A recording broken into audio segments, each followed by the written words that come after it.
Hi, it's Jonathan. Why don't people know anything? Why do the people think they know things and talk about how others don't know anything? Why is it so easy to get people to call other people sheep? Is that not just the new underground pop thing to say? You have homophobia, this could be sheepophobia. Everybody calls everybody else a sheep.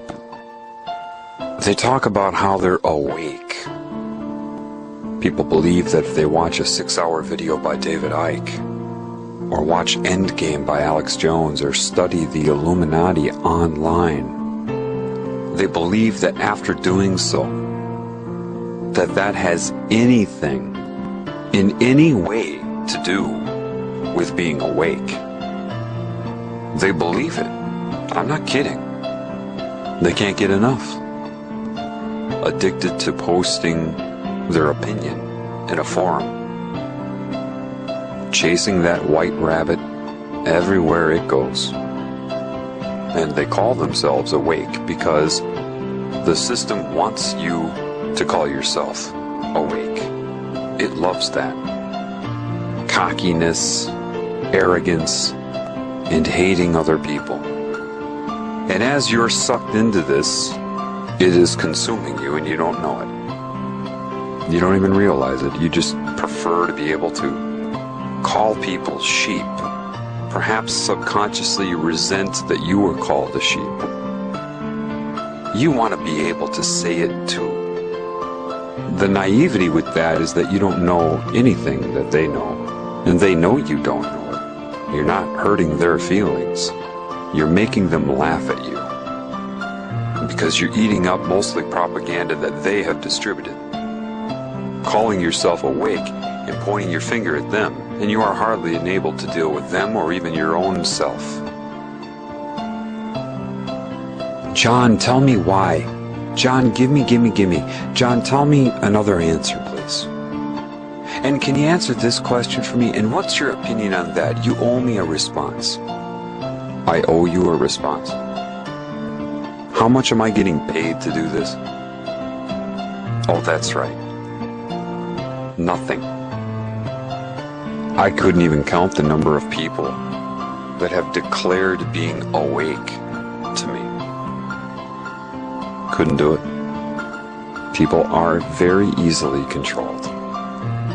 All they have to do is create a new subcategory of personalities. Right now you have the jocks, you have the rednecks, you have the goth, you have the preppies, you have the business people, and the whatever. Now they have the awake people. The reason nobody knows anything can only be explained to you by a metaphor, of course. In this realm, you can only use metaphor. Think of the difference between a broadband connection and a 56K connection. Now, there are people that know what is occurring in this reality. Many of them joined secret societies. So it's not that they have knowledge, it's just that they have acquired information. They went in reverse. You see, true knowledge is true knowledge. Those with understanding understand what I just said, those without don't. It's pre-symbol. A symbol is no different than any expression, a song, a picture, a sound, a look, a touch. A symbol should be the result of knowledge. The understanding, the awareness, and then you have the symbol surface. Maybe that symbol has already been expressed, but it's irrelevant because the symbol that you're perceiving in your mind is a result. Having somebody learn symbols and then distributing a very strategically limited amount of meaning to that person does not give them knowledge. They perceive that they're getting knowledge. I'll tell you what a pentagram means and what a hexagram means. It doesn't mean anything. For example, I could say the word gum to some bubblegum popping, dizzy-minded cheerleader And the only meaning that she may come up with when she hears that word is chewing gum. I could say the same word, gum, to somebody else and they may think chewing gum, but they could also think a gum tree, or the gums around your teeth. Could say it to another person, they'll think chewing gum, a gum tree, gums around your teeth, but maybe they're thinking even deeper. Maybe they have a deeper understanding. Metaphorical comparison to other things. Gummy substances used in construction. Maybe molecular assessment. I only used one word, a phonetic symbol, written if you're looking at it. The meaning transferred by using that symbol is directly dependent upon who is receiving the information. If it's the cheerleader, she's only going to get a very limited amount of understanding, just enough to communicate. The line by Gene Hackman in the first Superman, some people can extract the secrets of the universe just by looking at the ingredients on a chewing gum wrapper, is absolutely correct. What that means is you can get a lot of information just by being aware. The creases in the paper, the spacing between the letters themselves, the space around the letters, all the nuances. Now, unfortunately, I have to say that this is a metaphor, okay? A metaphor. That does not mean that you should go and try to learn as many meanings as you can for each word that you know. That would have nothing to do with anything. That was just a metaphor that I used. If you think of a symbol, and you look at maybe the shape of the number 6, you can be told what that means. But perhaps if you're bathing in knowledge and awareness in life, suddenly you have an understanding, and then a symbol like 6 comes up. Maybe you think of getting caught in a tumor and you come in but you can't get out, and you're caught in a vortex, a circular, cyclic existence.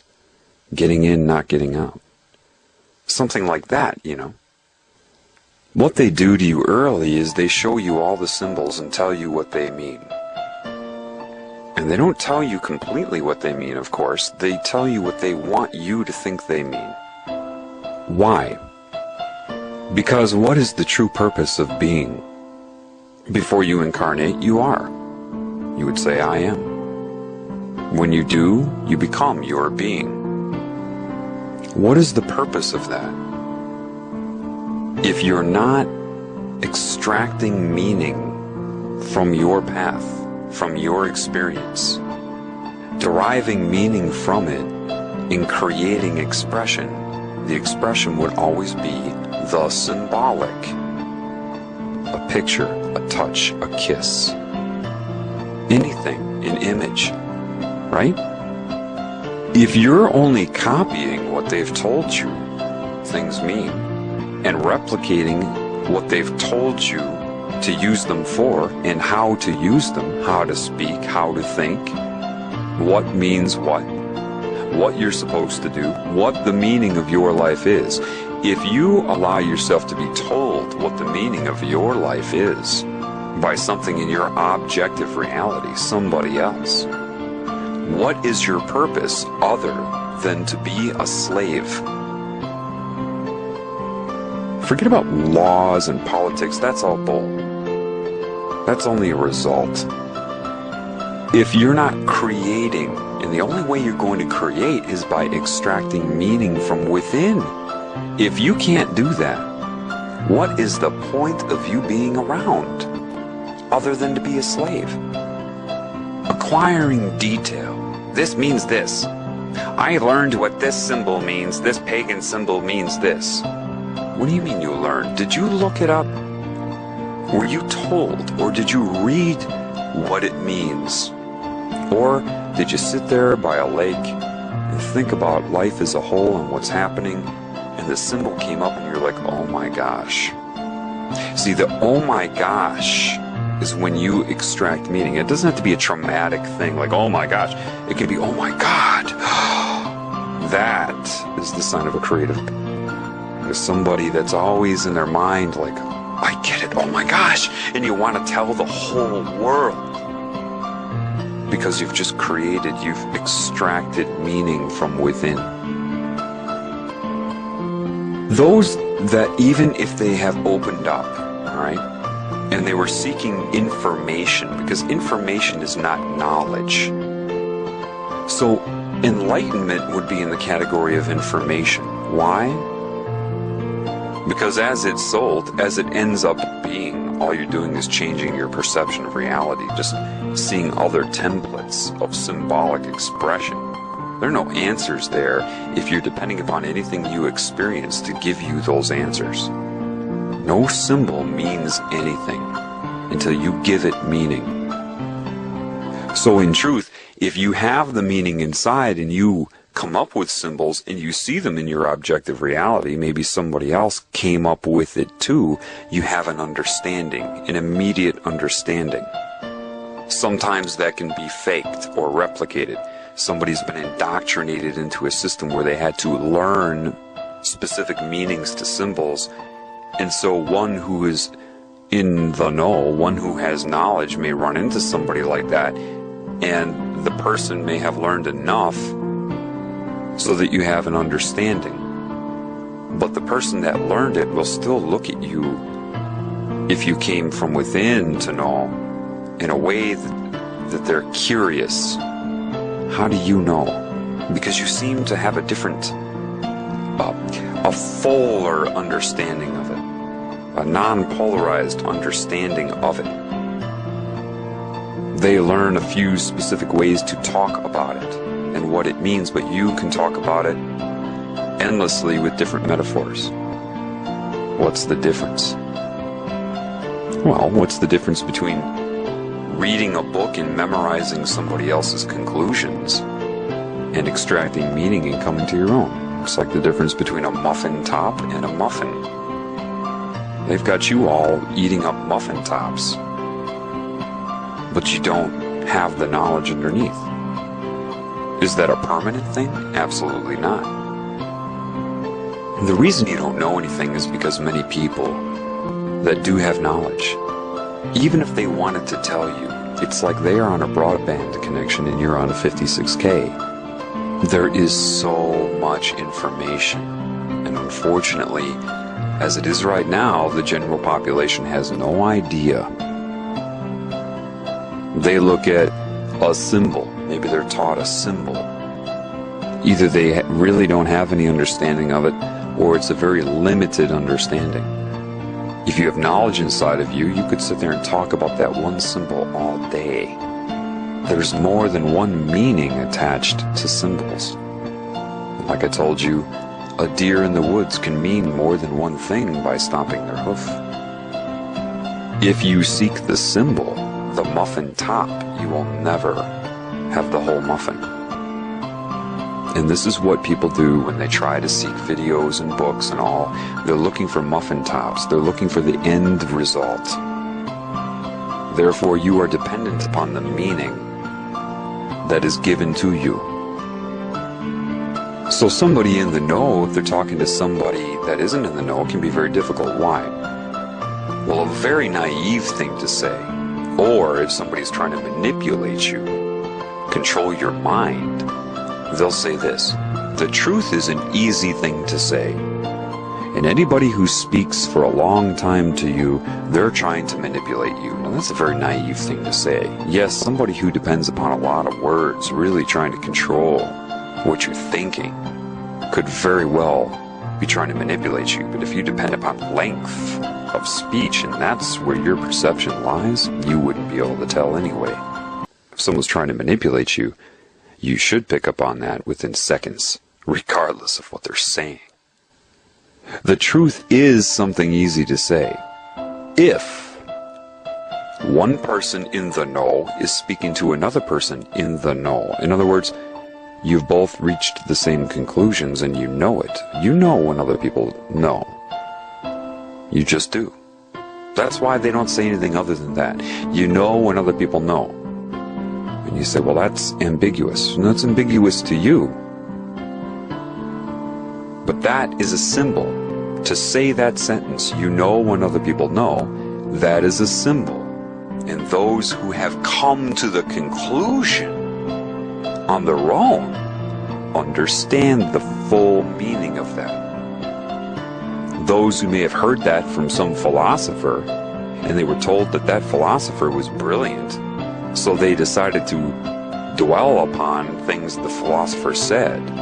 If a philosopher says to you, you just know when other people know, well, you trust that philosopher because everybody has given them a 5-star rating.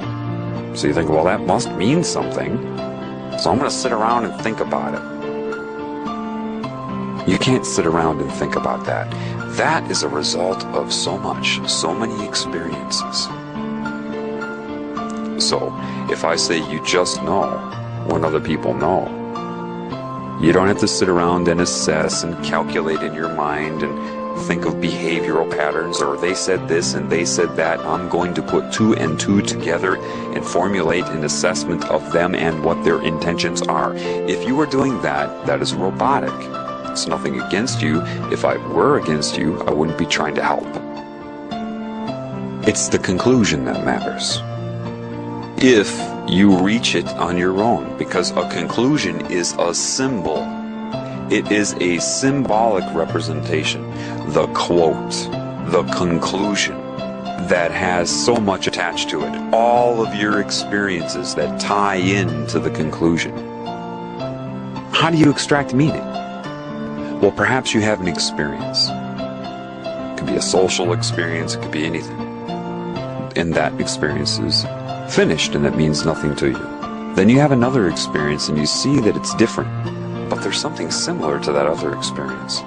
You're kind of like, And then you have a third experience in your life, and it's really similar now, all 3 of them. Then you have a fourth experience that solidifies the similarity and prompts a question. It is the fourth experience that prompted you to ask the question, but it required the other 3 preceding it. The fourth experience, if it were isolated in and of itself, would never have prompted it. You needed all 4 experiences. So now you have the question. And maybe you have a whole other series of experiences that are happening so that you can extract meaning to address the question. And maybe after all of that, you come to a conclusion. And now that conclusion propels you in your advancement of understanding and extracting meaning in your life, and you start a whole other series of experiences.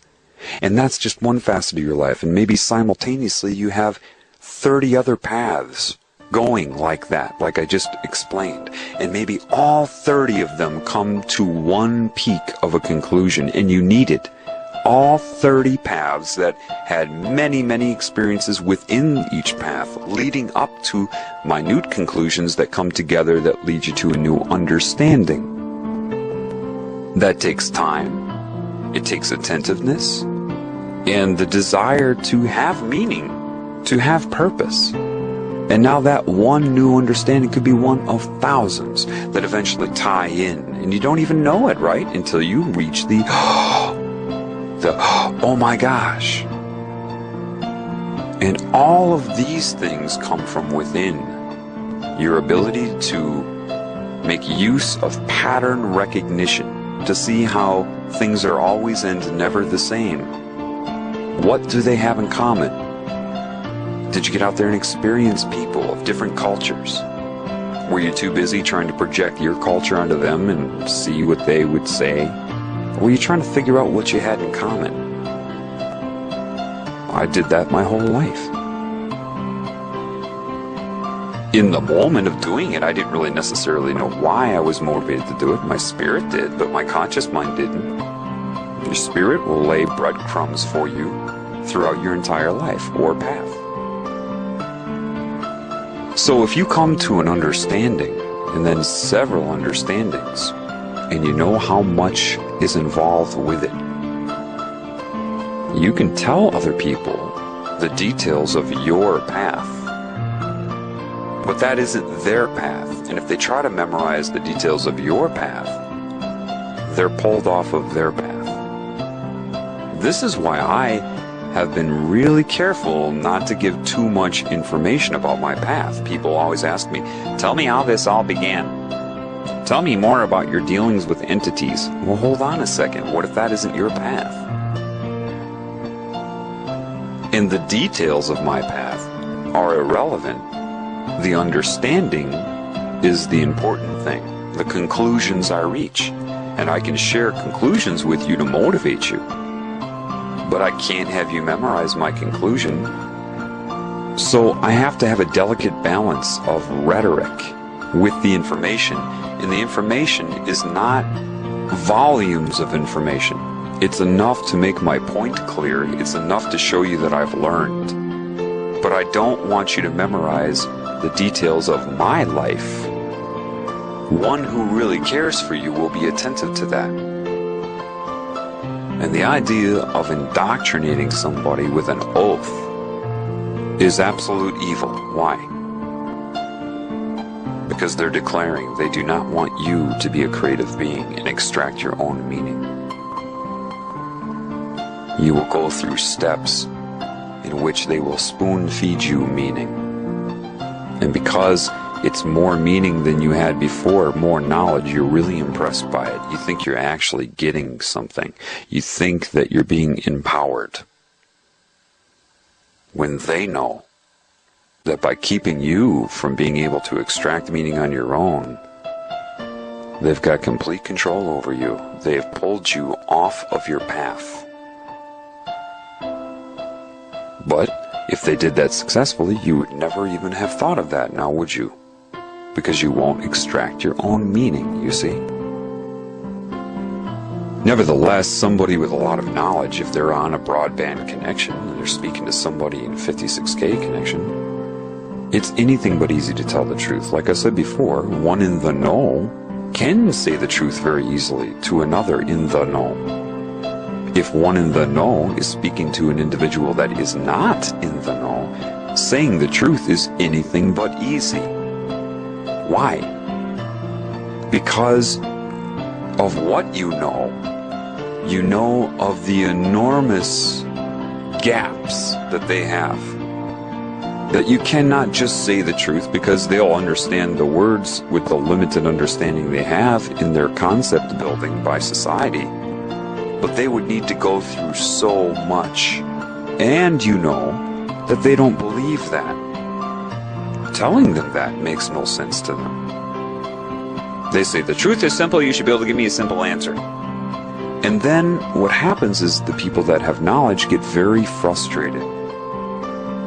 The very moment you interrupt them or cut off what they're saying to you when they have to extend great patience to try to tell you the truth, and you cut them off and want to give them your opinion, or you tell them that you agree with them or disagree. To somebody in the know, when they're speaking to somebody that is not in the know, when the person that is not in the know says that they agree or disagree, both of those things are offensive. Because they know you should just have your mouth shut and take in what they're saying, and a lot of what they're saying will be rhetoric. But I talk to people like this all the time. They completely ignore the rhetoric. I'll use rhetoric. That if they had wisdom, they would understand at least, okay, there's something with this. And they blow it off. They go, yeah, but anyway, and then I blow them off. And they have no idea why I blew them off. Or people will just bombard me with questions. Questions that are what you call loaded. Anybody in the know would say that's a loaded question. Because you lack so much just in the fact that you're asking those questions shows how much you don't know. And you ask them in a very naive way. It's not your fault, but you expect a simple answer. People will go up to somebody with knowledge that has required an entire lifetime of attentive awareness to their experiences, detailed and disciplined effort to extract meaning from your life, and they ask you a simple question and expect somehow that you are going to be able to transfer a lifetime of understanding in 2 or 3 paragraphs. They truly do. They do expect that, otherwise they wouldn't ask the question. So you have this huge gap between those who are in the know and those who are not in the know. Those who are not in the know do not know they're not in the know because of how they have been taught to think They have been incorrectly instructed in their thinking process itself. They have been taught to look outside of themselves for answers. They have been misinformed about what answers are because they've spent their whole life having the meaning spoon-fed to them. They think that's how it works. So you ask a question and somebody can spoon-feed you the answer. And because you lack any meaning or an understanding, you don't understand why that answer is wrong, limited, or even misleading you. You can't. Based upon that, based upon how you've been instructed to think. So a lot of people that have knowledge, when they interact with the average person, they get very, very frustrated. Very. They'll just look at you. All they can do is look at you because they can't say anything to you. You would not be able to extract meaning from what they say. They said gum, all you would do is hear chewing gum. And they're thinking 500 different meanings to gum, all leading up to a point of conclusion. If you lack that, it's a waste of time to tell you anything. This is why, when you hear someone tell you that you cannot be told the truth, this is why. So they'll look at you and they'll have that look. And those in the know understand that look. It's a look that says you know so little. You know absolutely nothing and don't know it.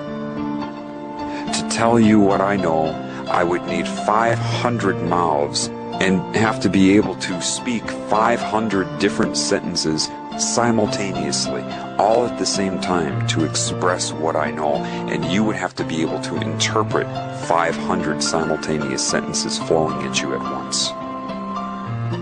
That's what that look says. And the look also says you don't even know that. And if I told you that, you would call me arrogant because you've been trained to call people arrogant. You don't even know what that means. So they'll just sit there and shake their head at you. They shake their head from side to side because they're paralyzed.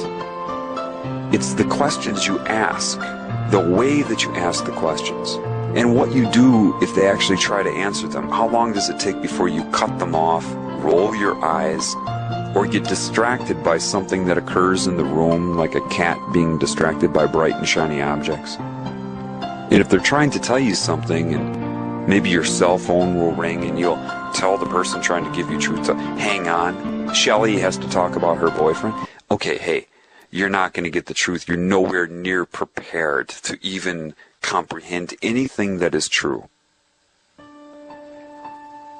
And then you say, come on, just tell me. You can't be told. Well, that doesn't make sense. All you have to do is tell me. You can't be told. Not in your current state. You need a lot of work. And you don't understand why you need a lot of work. That's what it comes down to. Now, nothing is 100%. Am I saying that every Freemason has been spoon-fed? No, there's a lot of intuitive people that probably joined that. But they were naive enough to be sucked in. But some of these people may want to tell the world things. Maybe they thought, you know, this isn't fair. I gotta tell them what's going on. And they tried. Maybe they tried with a few people, but they got the rolling of the eyes. Or the person that they knew nothing. Tried to debate them. They're so far out of the know that they can't even recognize truth when it's told to them. Do you know that the majority of the people that look up information on the Illuminati point their fingers at people in the Illuminati? If you actually sat down in a room with these people and were allowed to ask them questions, and they had to be honest with you, if they told you the truth, you either wouldn't understand or you would roll your eyes, you would laugh at them. I know enough to know that. A problem with somebody in an organization like that is not only are they separated from you, They're separated from you because they cannot relate to you. Because what you think is not what they think is. That's first and foremost, and that's by design, by that which sucked them into it. They're also controlled by an oath with fear. And it's not just fear of death. They'll use threats of the unknown because these people are shown different templates of reality. And they say, we control that too. So if you do this, it's not over when you die. We'll get you here, here, and here. And they don't know any difference. They can't prove that that isn't happening, that that won't happen. That's the fear of the unknown. When are you subjected to the fear of the unknown? When you look outside of yourself for meaning. They are answering to a consciousness that overwhelms them. It can speak through anyone. They know it. If they want to ask it a question, they can look in a cloud. So that can be overwhelming for them, and I understand that. My intent is not to point my finger at anybody or anything on any scale. I don't have a goal, because in eternity there is no end. So how could I let the end justify my means? That would be a backwards, cancerous approach. It's the same thing as looking for a symbol first and then trying to learn the meaning. There is no end in eternity, so how can that possibly justify your intent now to try to seek some goal or worry about whether you will succeed or fail? Once you are thinking about that, you corrupt your means. Let your means be your means in any given moment. To feel and express the truth, to see what gives you joy. What makes you feel alive, not elated. I'm not talking about pleasure or manic behavior. I'm talking about calm meaning to your life. When you give and you feel what you feel. You cannot let whether you think you're going to fail or succeed drive or motivate your expression now.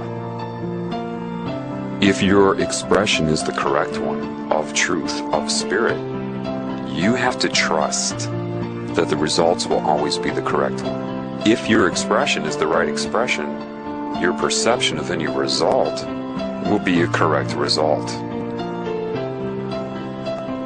The people in these societies are sucked in, then they're blackmailed. Because even though they believe they have all of this knowledge, some of it is filtered in their mind by the consciousness that controls their minds. So they don't think about certain things. Controlling of their mind to make them deviate in a way that society would want to pick up stones and throw them at them. Because society is corrupt too, that's why they're so judgmental. These people are scared of that type of persecution.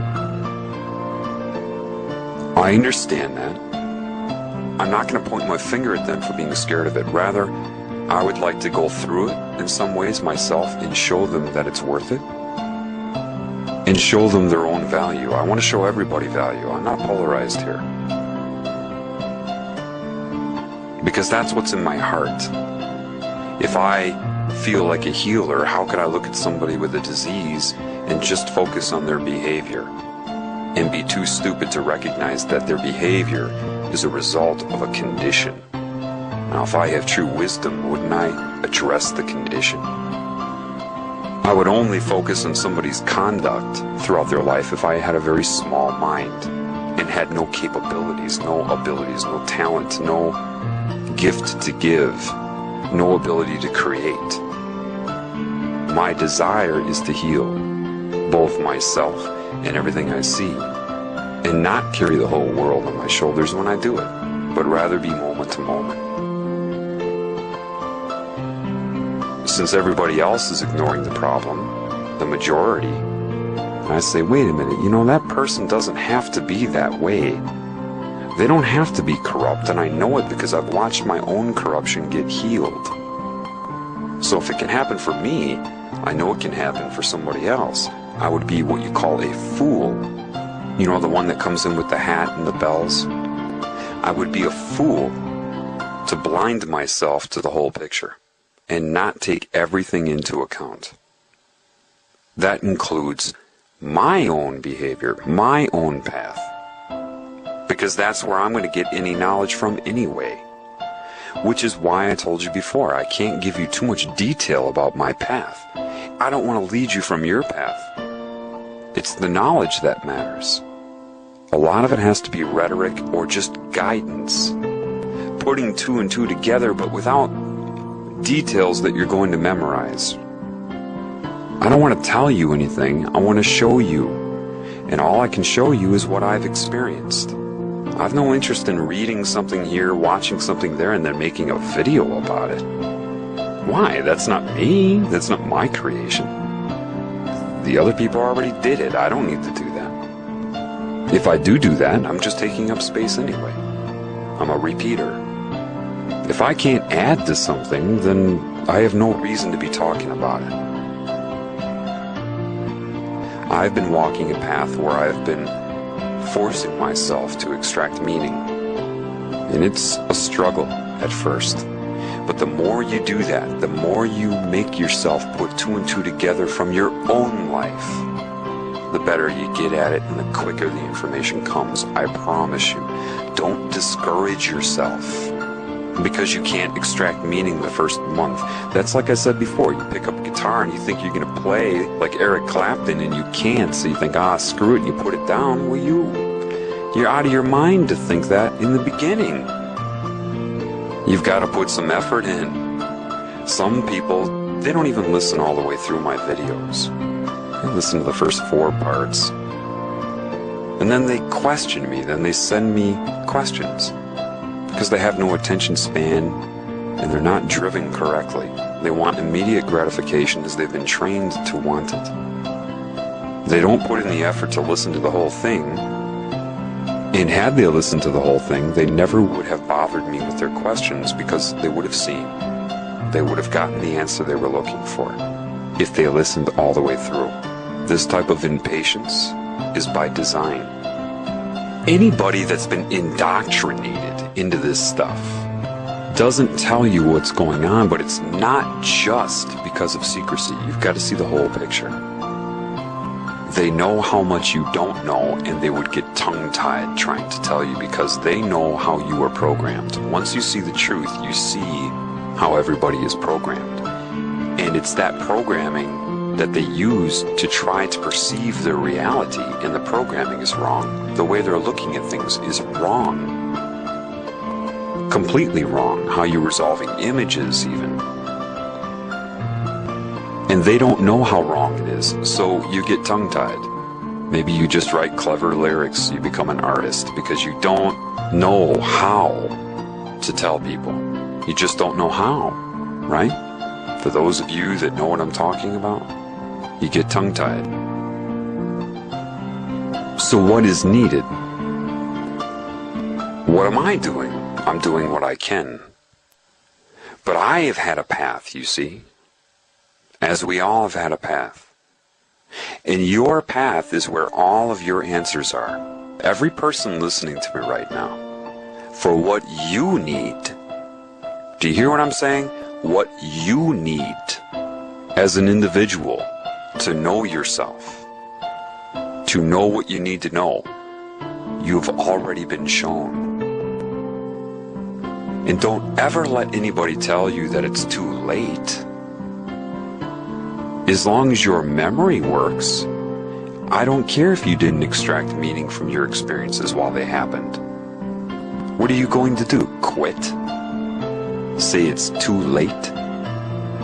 If you can remember your experiences, you can sit by yourself on a couch in the woods without any input from anybody and think it through. What has your life been showing you? Pattern recognition is the most important tool. It is the spirit that guides that ability. Now, this is very important. Hear me on this, so that you people understand something. Do not objectify the spirit. When I say objectify, that means an object or thing outside of yourself. Some God watching you, looking down on you. Don't do that. You're tempted to do that. You want its help, right? You can't perceive the spirit. No matter how hard you try, you're not going to be able to do that. And as soon as you objectify it as a deity or something that is trying to help you from outside of you, you get into real trouble. Why? Because that can now be debated. If you're going to put the author of life outside of yourself, that means you're looking outside of yourself for meaning. Therefore, debates are also outside of yourself. So one day, you may be really faithful. You may feel so much confidence in God. And then this reality and that which controls it coordinates things so that you run into debates and information and videos or your own thoughts that negate the objectivity of this God. And now your addictions rise again, your negative feelings rise again, you become in denial again. Of course. Why are you looking for a source? What should your faith be in then? What is your choice? Well, you can either choose observable lies. You observe lies every day in your world. You can choose to adhere to those and be allegiant to lies because you can observe them. Or you can be allegiant and adhere to the unobservable truth. The truth is not in debate, and it certainly is not of the mind. You feel the truth. Meaning, say the hunting of deer does something horrible to your heart when you think about it, that humans have actually gotten to the point where they'll take weapons and kill an innocent vegetarian animal and call it a sport. And just because the entire world reinforces that, if you submit to that norm, then what are you doing other than killing your soul? Just because your reality doesn't confirm what you feel is correct inside, doesn't mean that you should adhere to the observable lies or your reality or the norm. It's got to come from somewhere, right? Your feeling. I don't care if your reality confirms it. Do you hear what I'm saying to you? I wouldn't say this lightly or without certainty. I have had a path. You've got to trust that my knowledge has come from that path. Whether you know what that path is or not, you must hear me now. If you feel what is correct inside, it's got to come from somewhere, but you don't need to trace the source. And believe me, the source is unconcerned right now with you doing that. You've got to trust me on that. You've got to go with what you feel is right. If you have a job and you know, you're like, God, I'm forced to lie in my job.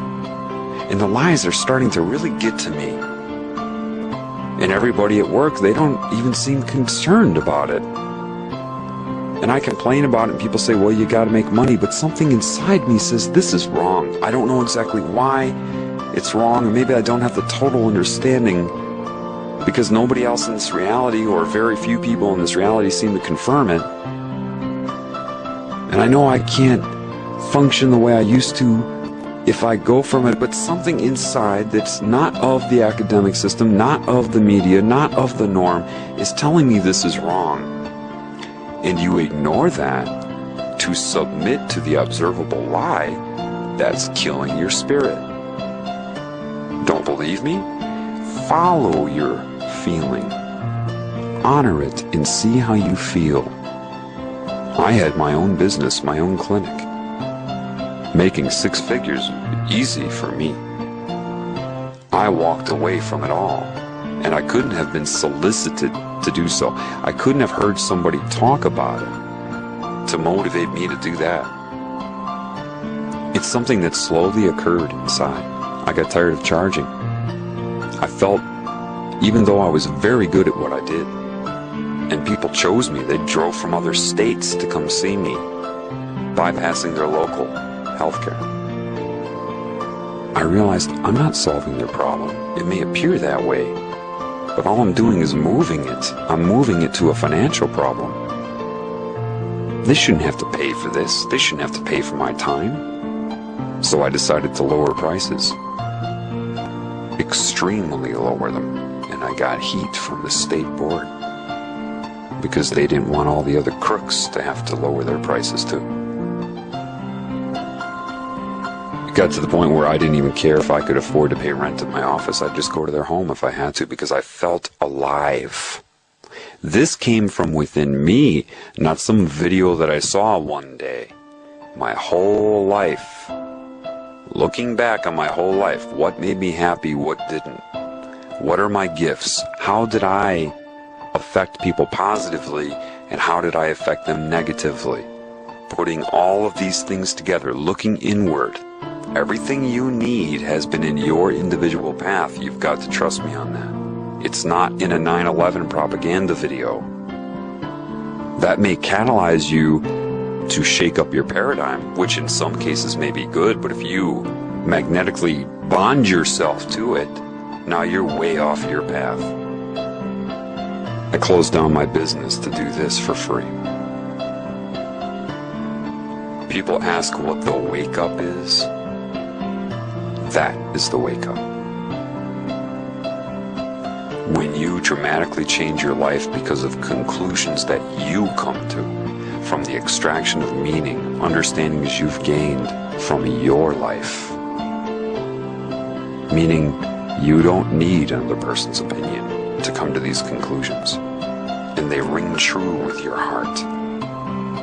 The unobservable truth that you feel, regardless of the source, don't bother trying to find the source. It's unnecessary right now. Do not objectify God. You don't need to do that. And it doesn't need you to do that. You've got to trust me on that. Your spirit's in you. It's been laying breadcrumbs down for you your whole life. It's not too late. Those breadcrumbs are still there. But you've got to want to do it. How do you begin to want to do it? By putting two and two together. You don't need to put two and two together necessarily of all this information you're being flooded with. You need to look inside. Everything I tell you has come from my path. I address other situations. Do you know, I don't like to talk about the New World Order. I don't like to talk about mind control. I don't like to talk about entities or the all-seeing eye. Because that isn't of me. It has nothing to do with me or what makes me me. That's why I don't like to talk about it. Why do I? Because it just happens to be something that is keeping all of you from knowing yourself. So unfortunately, I have to address it. And I'll address it in a broad recording like this, but day to day when I meet different people, I don't go up and talk about the New World Order to everybody. And that's another thing, people. I get a lot of people, John, how do you handle these entities? I'm starting to open up my psyche and you know, they're doing these things to me. Suck it up. I don't know what to say other than that. I mean, I get a lot of resistance on my path. I do. Some of it really, really sucks, but you know what? I'm not a paraplegic in a wheelchair that needs to blow in a straw just to get around the block. And I include that into my understanding of my life. I don't censor it so I can be a martyr. There are a lot of people that have it a lot, and I mean a lot, worse than I do. Different types of interference in their life. I have a different type of resistance.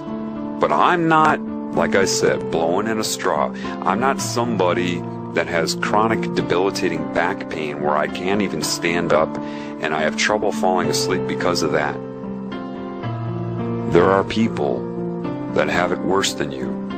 The girl that I showed you in the beginning of the Next Phase video. I'm not her. Why would I set that video up that way? I wanted you people to see how quickly you get emotional. And then you were emotional, you wanted to defend her, and right away did you point your finger at the Illuminati, forgetting about the beam in your eye. I mean, what is it you think you're going to do? Overcome them with wrong-mindedness? Without knowledge? How long would it take before you would do the same thing they're doing, whether you think you would right now or not? If you actually overcame that and became the new controllers of a hierarchy, how long would it be before you decided that because you're in control, you have to make some decisions about humanity, and don't think you would avoid the all-seeing eye? If you rose up to that level, you'd have a little meaning. You point your finger and you don't know what you're pointing at. If I had to paint a picture of collective humanity, a giant portrait, it would be billions of people, all with their arms extended outward, pointing at somebody else. It's the image of cancer. The sound of cancer is noise. I'm right, you're wrong. I'm right, you're wrong. The majority of people, if you say black, they say white. When their integrity is on the line, they defend lies. It's a knee-jerk reaction based upon everything that they've been fed through the media and school. It's no one's fault, but it needs to be understood. Anyway, the reason that none of you know anything is because those in the know don't know how to tell you, and they lack the patience. This is the crucial thing, because they are not motivated by spirit yet. They don't have the patience, so they become overwhelmed. Let me give you an idea of what I mean by that. Part of my path has given me this perspective. If I looked outside of my path for the answers, I could never help you in the way that I'm helping you now. Just like if you try to memorize my path, you can't help anybody. So why do I even bother talking to you?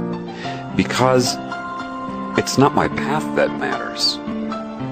It's showing you how I have taken from my path, so that you begin to do the same thing for yourself.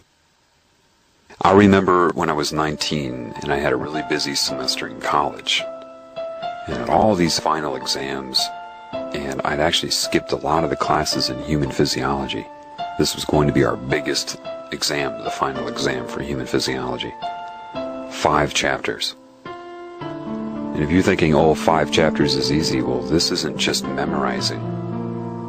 When you get up to the level we were at, you have to be able to assimilate. You have to be able to put 2 and 2 together. You're not going to cut it just by memorizing. So studying involves going through that process of linking things. I didn't even begin to study. I was blowing that off because I was doing other things. And as a pre-medical student, you're very concerned about your grades. So I was freaking out. I'd done very well up to that point. The exam was the next day.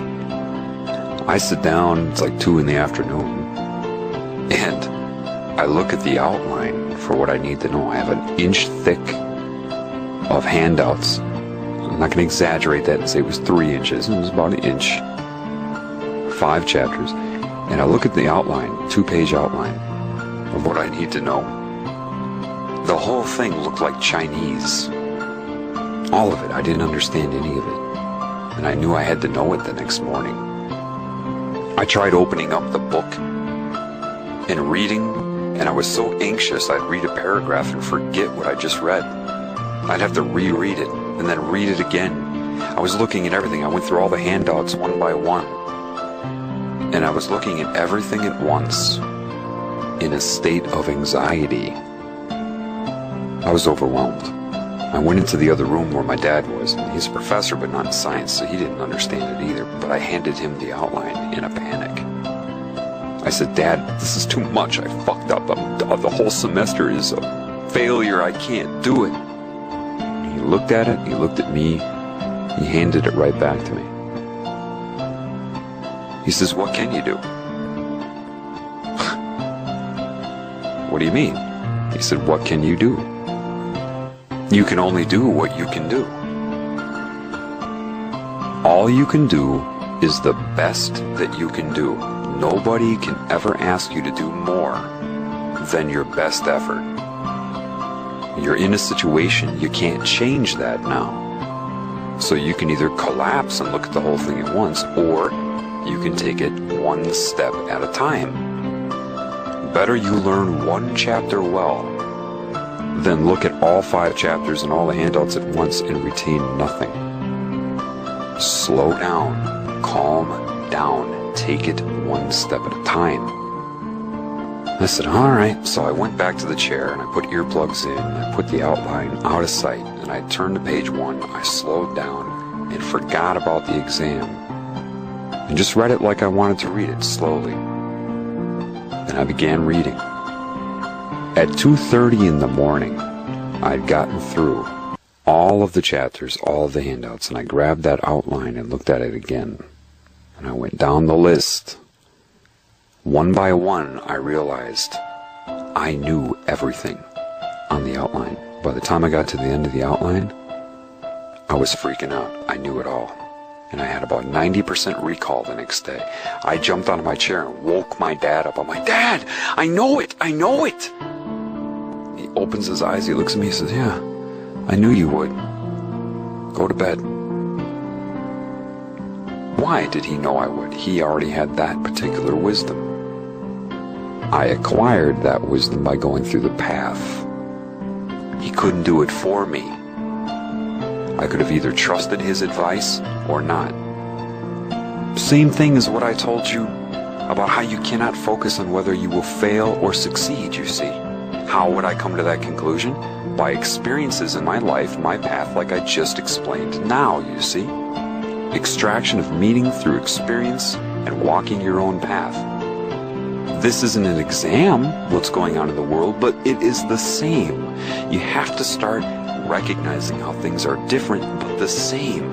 Pattern recognition, the energy, the understanding, the wisdom of that has helped me with what I'm doing now. It is the same in many ways. That is where true knowledge is. I'd learned that previously too in another way about time. In 1st grade, at least when I was a kid, we had lunch tickets. I don't know what they do now, but we had paper punchable lunch tickets. And so every week, one kid in class would be designated the one to hand out the lunch tickets. So me and some of my friends had this contest. How fast could we get the lunch tickets handed out to everybody in class, right? So they did their thing, and they all had their time. Then my week came up. The first day I was all raring to go, and as soon as I got those lunch tickets, boom, I'm just flipping through them, looking for people, trying to find them as fast as I can. They're running over to their desk, looking for the next person, running over to their desk. And after that, I beat the time. I had the record time. The second day I did it, I was within like 10 seconds of the first day. But because I'd already had the time and I thought, well, gosh, I'm going fast, it occurred within me to wonder about something. I wondered, how fast am I really going by exerting this much effort? 1st grade. I realized the only way to find that out is to go really calmly and slow, as if I was just doing it normal. So on Wednesday, I got the tickets and I slowly went through them. It was clear when I saw the name and walked over to their desk, looked at the next name, walked over to their desk to give myself a control, you know, the regular speed, to see how fast I was going. So I walked through the whole thing. When I was finished, I beat my other times by almost 30 seconds. Then I had a new wonder, a new question. Why did that happen? Why do you think? Because I wasn't in a panic. I may have ran physically fast from one desk to the other, but when I was going through the names, my mind was chaotic and cluttered. I wasn't resolving the name and resolving the person's location in the room as fast as I was when I was calm. So the whole thing together happened quicker when I was calm. Just so you understand, if I can extract that just from my life, do you think it's possible that a social engineering agent or a mind scientist, propaganda agent knows the same thing about the human mind? that when it's in fear, anxiety, or panic, that it cannot think, it cannot retain? Do you think that might have something to do with how they're flooding you with all of this stuff about the New World Order, mind control, FEMA camps, all at once, and using fear? Do you think they may know that your mind will lock up and you won't be able to put two and two together? Is that a possibility? I just want you to consider that, okay? Look at what Alex Jones does with his movie Endgame. By the time you're done watching that, where's the solution? You're overloaded with things that you are not ready to hear, and you're not in the right state of mind to hear it. When I saw that, I applied all of the lessons that I've extracted from my life and the knowledge, and I'm doing what I'm doing now. What is that? You see, I learned pretty quick. I was guided by my spirit to correct my errors. You see, when I first came on YouTube, well, when I first came on, I never planned on putting videos. The only reason, see, people say, what does Adam Pants mean? There's no meaning. I have a friend named Adam. One day he needed to make a username for something. I don't know, I'm sitting in his house, I'm like, come on, just come up with something so I can send you this link or whatever. I think it was email. He couldn't think, so he's just looking down in his lap, and then all of a sudden he types Adam Pants. I'm like, Adam Pants? He's like, yeah, I'm Adam, these are my pants. And I started laughing, that made me laugh. Well, I think I wanted to send somebody an email or make a comment, and I couldn't think of a name either, and I never thought I would put videos. I didn't think it mattered. So because I couldn't think of a name, that made me laugh, so I'm like, okay, Adam Pants. So I just put that there, and then it stuck because I put the first video up under that name. But there's no meaning in that. I mean, maybe synchronicity of life, maybe Adam and Eve, now we're Adam with pants, I don't know. But, I mean, that's where that came from. Anyway, my first video on YouTube was me experiencing anxiety. I knew how much I knew and what I was aware of, and I knew that the people that would be listening to me didn't know, and I knew that part of what they didn't know was that which would keep them from paying attention or believing what I'm saying. It's not that I couldn't make them understand, but I knew the control over beliefs in the mind was strong enough to get them to turn away from the video before I was able to show them. Meaning, I knew I could explain it. I knew I had that ability. But I was very anxious because I knew I could feel that a lot of people would turn away from the recording because of their laziness, because of their lethargy, their low attention span, their preconceived core beliefs, the rolling of the eyes, their totally programmed minds. Before I could show them that they're programmed, they would click off of the video. And that put me into a huge state of anxiety. And so there was a lot of good information in that, but it was also, number one, the recording quality wasn't very good, but in the beginning I was just bitching and bitching and bitching because I was angry, and I was angry at the future. I was angry at knowing that a lot of people wouldn't listen. I was worried about whether I was going to fail or succeed. Do you understand? And that inhibited my expression in the moment. As I was taken through my path, many lessons were quickly shown to me. What is a lesson other than putting two and two together in your own life, in your own path, and your spirit will do that for you? Just be mindful of the truth you feel inside. I've grown a lot since I first came on YouTube a year ago. What I would say now is not what I would say before. Not that what I said before isn't valid. It was valid for progression.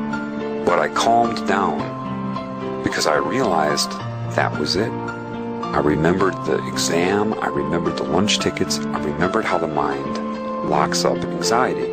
I started reading all the books because I did do my research. I had read hundreds and hundreds of pages of Fritz Springmeier, read 4 of David Icke's books, not to regurgitate them, but to see what was being said to people. I realized when I read The Biggest Secret that that was a very traumatic book, Fritz Springmeier stuff is very traumatic, and I knew people better than the people giving out this information.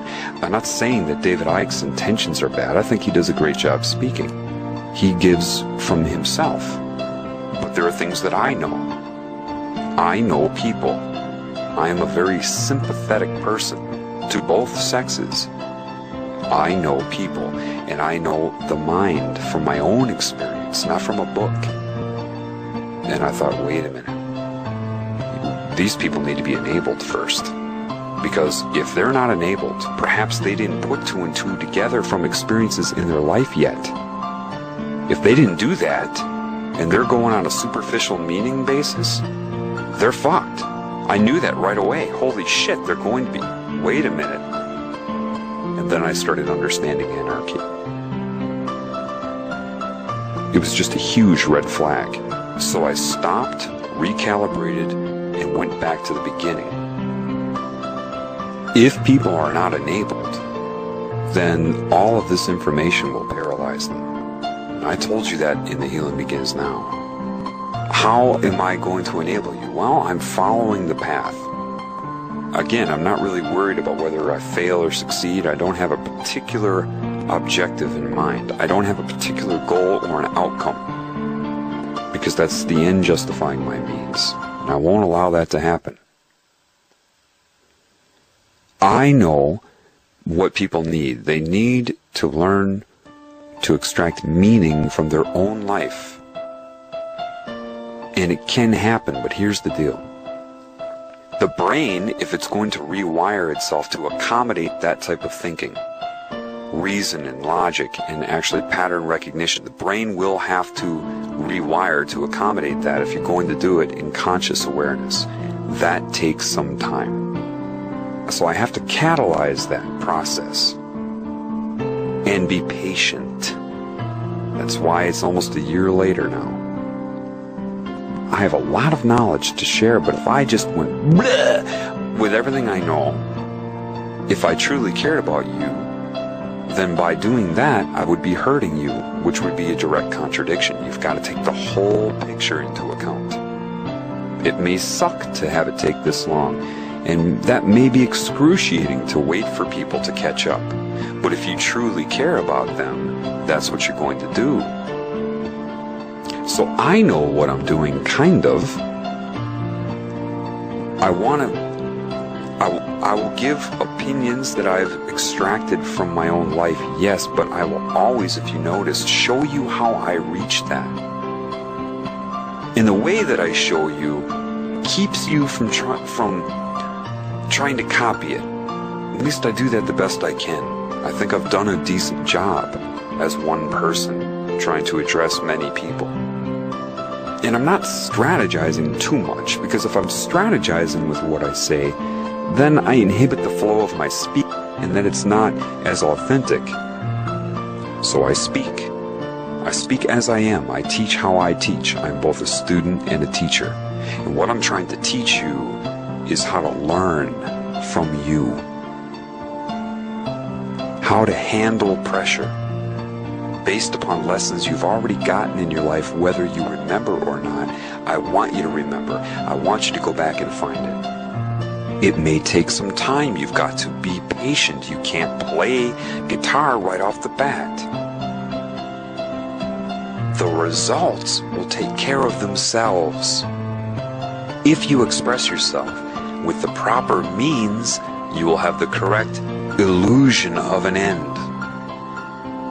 Do you understand that? If you focus on the end, your means will get screwed up. If you focus on the means, meaning have faith, that's where trust comes into play. Faith in your instinct, in the expression of love. If you believe that love is the superior consciousness, then you have to trust it. You have to extend faith to your spirit, to the truth. Love is interchangeable with truth. People misunderstand that. They've been misled. It's not their fault. But they have a belief.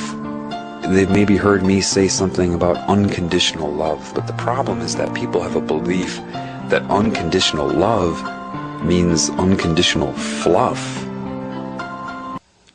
Try substituting the word love with the word truth, and then say it.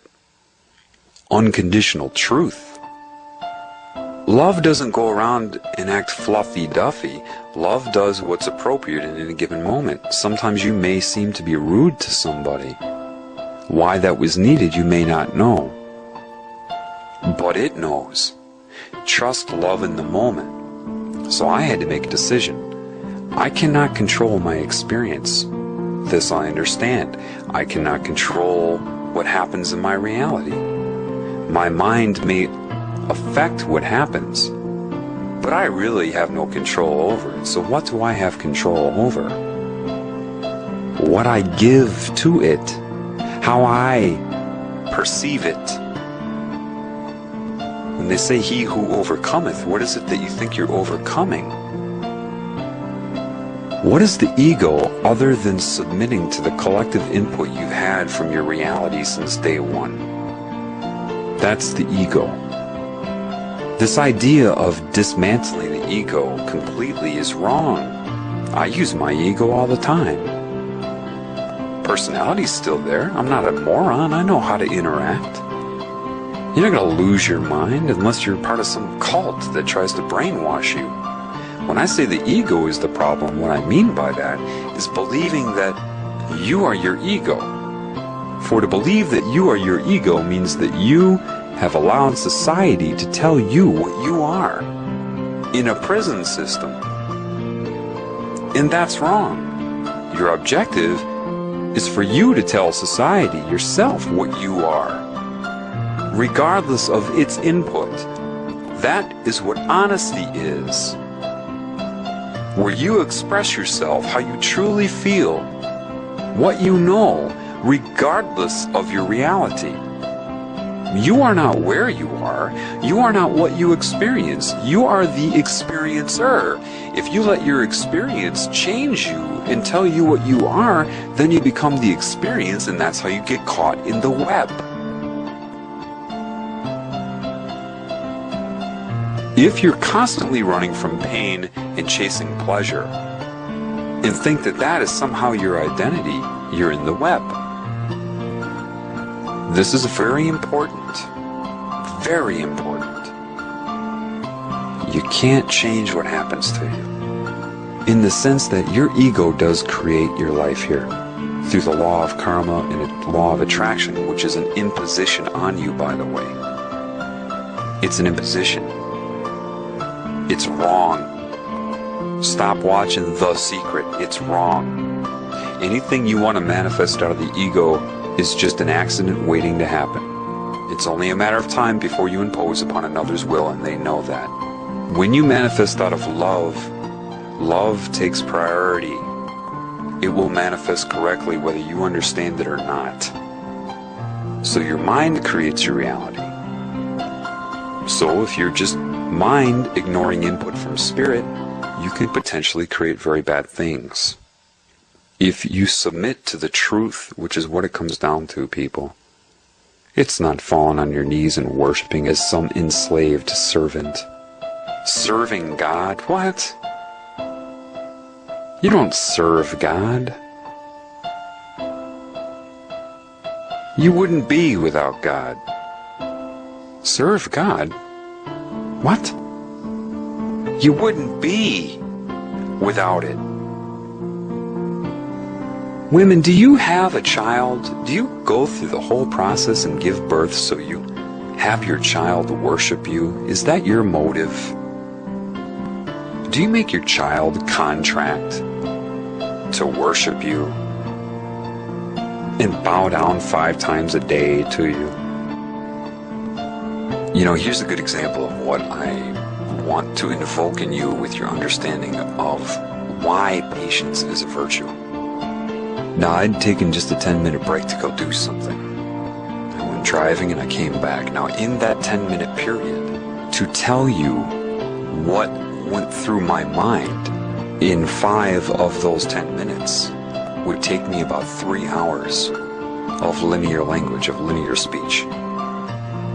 This is crucial, and this is why patience is needed. What happens? Well, if all of that comes into your mind, you get overwhelmed, right? Because you see things broader. And compared to how you can speak it, it's overwhelming. It's kind of like if I had an Adobe ebook that you read with the Acrobat Reader, and say it's a 20,000 page book. Now I have a memory stick and I can just plug that into your hard drive, copy and paste it onto your hard drive. Once that's done, you have the information. It took a few seconds to transfer it, and now you have 20,000 pages of information. But if you don't have a CD or DVD burner, you don't have an internet connection, and you don't have a memory stick or a floppy disk or anything like that, you have no way of transferring that information other than reading it word for word to somebody else or having them read it. The method in which you will acquire information when you extract meaning from your own life, and as you get better and better, your brain gets more efficient with it. The method in which you do that is not the same method in which you have to use to communicate that information. People get locked up. They're overwhelmed. They end up criticizing you because of their own anxiety. It's not that they don't want to tell you. I bet there are people that are part of these secret societies, like I said before, they're like, that's it, I want to tell them. And they suffer consequences if they try to do that. And if you roll your eyes at them, or they get overwhelmed because you don't want to listen to the whole thing because you believe you know, that makes them hate you even more. These people, a government agent doesn't have time to extend patience. It's not that they wouldn't want to tell the world. I bet there are a lot that do. I bet there are. But they wouldn't know where to begin. And could they extend the patience over time, knowing that they would be interfered with in ways that you don't know and they do know? When you break adherence to certain frequencies, you see things that you never would have thought possible. This is why I laugh at people. One guy sent me a message that says, is there a clear channel we can communicate on? A safe channel? I sent him a message back. I'm like, what do you mean a safe channel? He says, where we can't be detected, something safe. Those in the know laugh at that. Those who think they're in the know but aren't in the know have no idea why we're laughing. You won't understand this in the way that it is, but I will tell you this. There is no private communication. Some of you are thinking technology.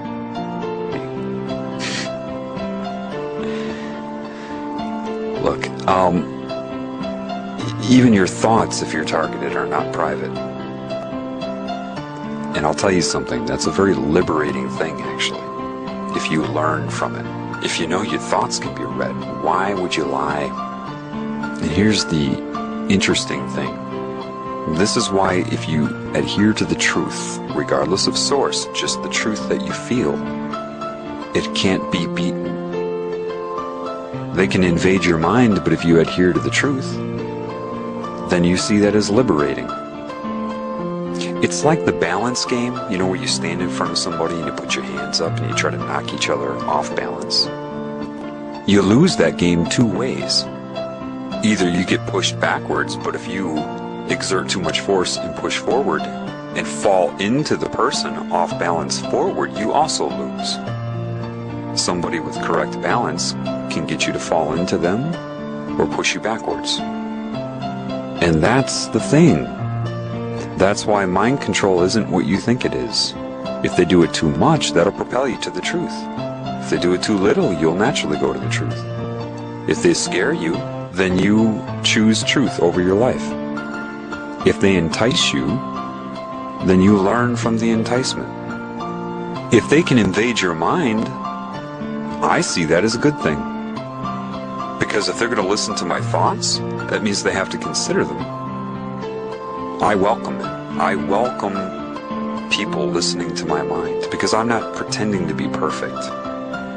They can learn from my corruption and learn how I'm trying to overcome the corruption, how the corruption is being overcome. You have no privacy. The sooner you realize that, the better. If you adhere to the truth in you, what have you got to hide? The only way you would hide that is if you fear the judgment of other people, or if you feel that your body is more important than the truth itself. Remember, adherence to observable lies or adherence to unobservable truth. Faith. But not faith in some objective God. Just what you feel is right and true inside. What gives you the most joy. Stick with that. Keep it simple. So it's bizarre, probably, for some of these mind control agents and entities, because I actually welcome their observance of me. I feel like I'm on that show Big Brother, where I'm under 24-hour surveillance. That's fine with me. I don't know exactly why, I just don't care. Other people say, I had a black helicopter follow me. Yeah, I had that a year and a half ago. I waved. They're not going to follow me around. And if they do, I won't care. They know that. Why? If they follow me around, I'm a good enough communicator to make people take note of that quickly. See, usually they know that it takes too much time to give somebody the truth. With me, I can take a person and very rapidly make them understand. In person, anyway. Because they'll have to assess me and my energy. There's more than just words, people. Why aren't there agents sitting in a van across my street? Why do you think? Because I would go right out of my house and walk up to their van and say hi. If they're going to follow me, then I'm going to have them talk with me. I don't care if they're there. I'm going to make them think about it. Why are you doing it? Is your perception narrow? What is the purpose in what you're doing? Why covert? Especially if I'm willing to talk with you. Is the purpose of trying to make me fearful and anxious meaningful?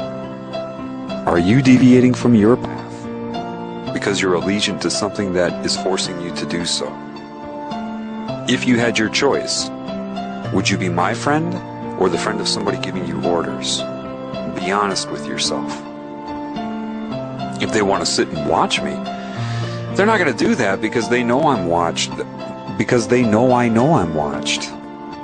Remote viewers, astral travelers, the whole deal. Why are they going to do the van thing? I already know, and they know that I know. And because they know I know, that wouldn't be as effective as what they're doing to me. What they're doing to me is what they do to people who don't care about what they do to the people out of the know to scare them. And they can't really peg me as somebody in opposition to them. What are they going to say about my recordings for people? What? That they're wrong? That my message is negative? I'm teaching people to be alive, seek the truth from within, to recognize their own value. That includes a government agent. If a government agent is listening to this, that includes you. And you know I feel that. What are you going to say? Especially if you know how corrupt my mind was in response to certain forms of mind control, and how hard I'm trying to bring out the love and spirit in me in the face of that. What are you going to do? Come on. Criticize me for it? For trying to heal? Unsolicited? Actually motivated to heal what my mind thinks it wants? And I'm still doing it? What are you going to do? What are you going to say?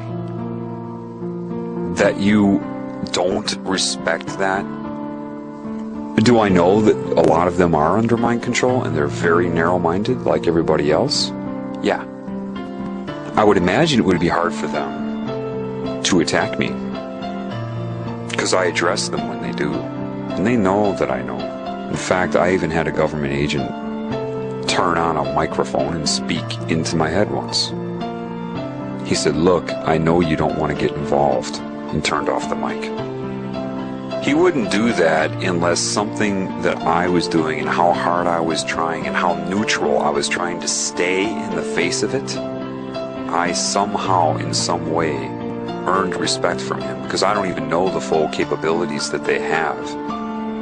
He wouldn't have said that to me, because I don't want to get involved. I would prefer to just teach. To be in a world where I could just help people with their path and gain joy from doing that. They know I don't care about this New World Order shit, in the sense that it has no meaning to me. I see it as an inhibitor, something that's getting in the way of truth, but I don't care about it, and I don't lust after it. They know that. So what are they going to say? What are they going to do? They won't do it directly. What do you think, some FBI agents are going to come to my door? They wouldn't want to put up with that, because I would sit there and I would talk with them. The only thing they could do would be to beat me up, and I don't know that they necessarily want to do that. I mean, really, let's look at what I'm doing. In spite of their agenda, I'm doing an awful lot of healing. You gotta be an evil motherfucker to attack me for what I'm doing when I didn't ask for it. I wasn't even seeking it. What do you think, I was a conspiracy theorist? I wasn't. I had my own business. I had my own life. I was seeking spiritual knowledge of self, and accidentally discovered this stuff because of the knowledge I attained. And they know that. It was an accident. I wasn't seeking it.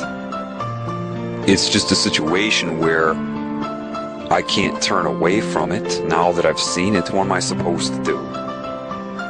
What am I supposed to do? Act as if everything was the way it was? It's just a matter of integrity, man. I don't like addressing mind control. I'd prefer to not be in a world where I have to do that. I don't get excitement from it. But I can't. It's kind of like, fuck. You know, you look at it and you're like, no one else is going to be able to. I don't know. That's how I perceive it. It's like I know the abilities that I have. And they tried to rip my mind to shreds right in the beginning. I haven't talked about that yet. They tried to rip my mind to shreds so that I would end up in a mental institution. What they did to me, I'm sure, is what they did to Kurt Cobain and anybody like him. Yet somehow, it didn't have an effect on me. I actually took meaning and understanding from it. Again, the truth. Because of my adherence to internal truth, I didn't give a shit that my reality changed, and that was probably bizarre for them. I mean, how are they going to approach me? He doesn't have any shame. We can't blackmail him because he'll embrace any corruption we reveal about him. We can't. Let's see, he knows about the entities and the mind control, and he's actually looking at it sometimes as an interesting experience. What are we going to do specifically? Because he actually engaged us. I tried to call the FBI over a year ago. I didn't get I left a message, no call back. You would think they would send a psychiatrist or something for good measure to check on my personal safety. No. That's why I sought out an ex-FBI agent. That's what I talked about in that interview during Propaganda, Parables, and Perception. I would love the opportunity to sit down with these people. Do you think I wouldn't? And they know that. And when I did it, it wouldn't even be about their agenda. Because that's not what I am about. That's not the experience they would have from me.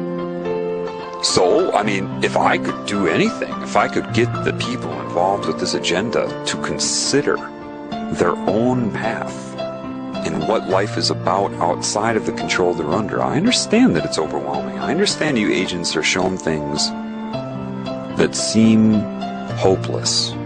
If you are allegiant to your body and your life in your body, I don't care if you've seen other realms. I don't care if you've been shown the abyss, the nature of this reality.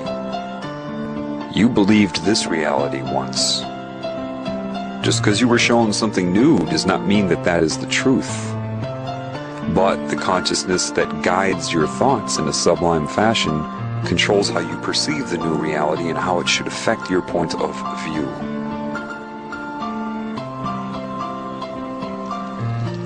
You see, anybody that has their veil lifted this way are buffered from society. They resent society because that which lifted their veil also controls the people and will set up all the time situations where they encounter people whereby these people reinforce their hate for them by acting stupid, being aggressive, showing how little they know in a way that is offensive to the particular personality that is controlled by this consciousness to carry out the agenda. Making them not want to help, extend patience, or anything, but actually resent the people because they magically forget that that which is giving them knowledge is the one making those people act the way that is offending them. See, they're not seeing the whole picture. You talk about an entity, and so an entity is giving you knowledge, and then you come into contact with people that seem very stupid to you once you know certain things. And they'll say things that just happen to irritate you and make you want to shake your head at them. You never take a moment to think, wait a minute, I hate these people. Why do I hate them? Well, they're stupid. What made them stupid? Oh yeah, the same thing that lifted your veil. You gotta trust me on this. To maintain secrecy, threats are not enough. They have to make the person hate the, quote, sheep. Do you understand? They coordinated that well. These people try to do that to me all of the time. Those that have listened to all of my uploads so far will understand what I'm about to say. Those that just started listening to this will not. And I won't answer your questions about it because I address this in other uploads. I get questions, like say I'm thinking about UFOs one day, and suddenly I get a bunch of email reinforcing me to seek information about UFOs. Isn't that interesting? Or I'm thinking about something else and the emails I get are somehow related to that. Or I think, well, I can't be judging people, it's not their fault, they're stupid. And then I suddenly get a barrage of emails of really stupid comments.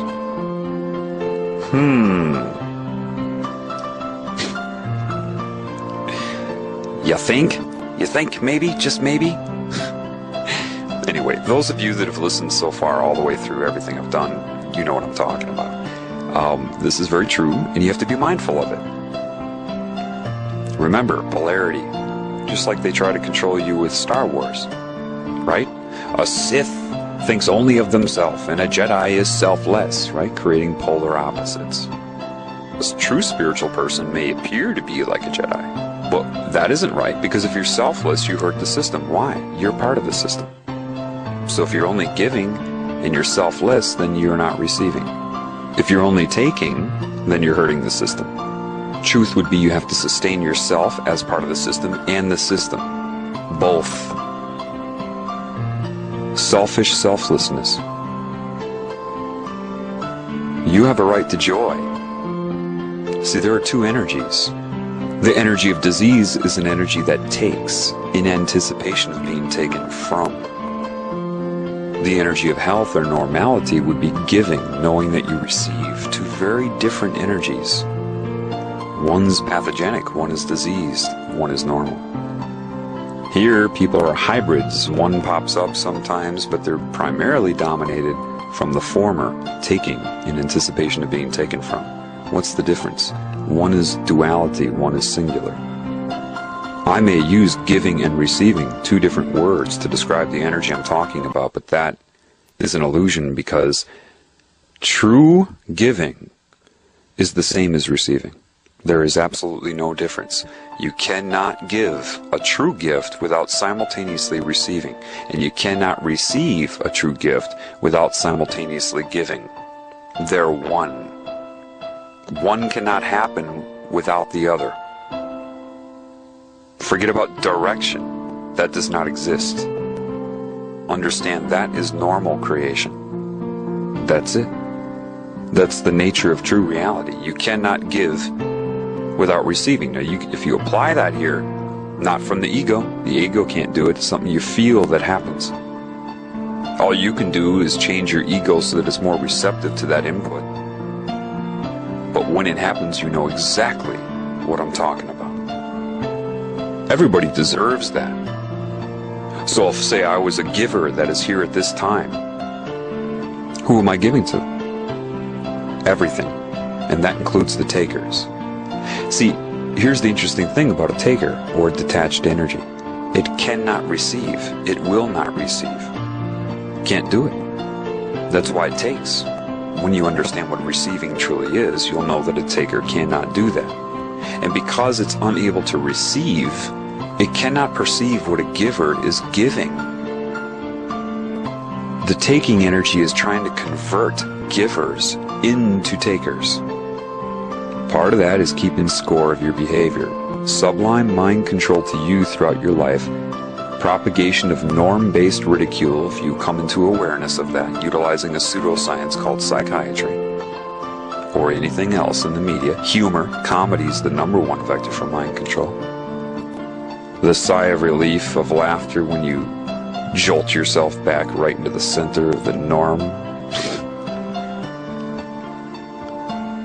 The point, I'm going to give. I have no target. I'd like takers to be something I give to. Because you cannot take what is given. That's why they try to convert you into a taker. Something that is now in guilt, in shame, and fear. What you give cannot be taken. Love can't be taken. It can only be given and received. It's a different bandwidth. It's a different thing altogether. So it's not like I'm being leeched if I give to a taker. Because the giving sustains me. You don't run out. I don't have a goal, but it would be nice if some takers actually allow themselves to receive. When they receive, they will see that what they receive is so far above what they were trying to take that it's not even comparable. One is alive, one is dead. If you're taking in anticipation of being taken from, you are dead. If you're copying the norm, letting meaning be given to you, rather than extracting meaning from your own path, you are dead.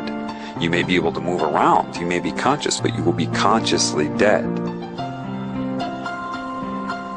That's what, like when you hear Christ say, let the dead bury the dead. I'm not talking about a corpse burying another corpse. Those who are consciously dead and don't get it. Embalm and preserve a body? Put makeup on a body?